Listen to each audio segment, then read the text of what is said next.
Il existe des trains qui ne figurent sur aucun horaire.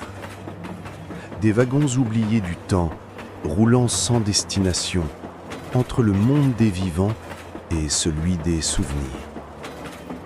On dit qu'ils apparaissent parfois au détour d'une voie déserte, sous la lune ou dans le brouillard, et que ceux qui les voient ne reviennent jamais tout à fait les mêmes.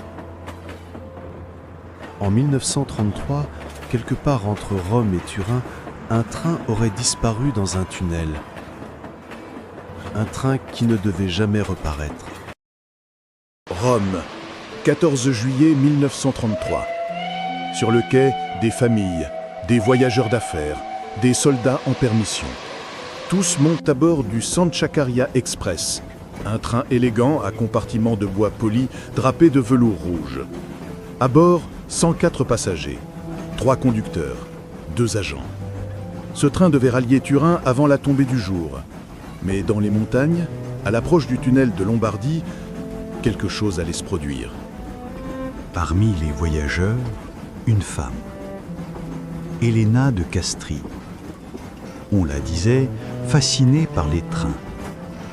Certains affirment qu'elle portait toujours avec elle un carnet pour noter les sons du voyage.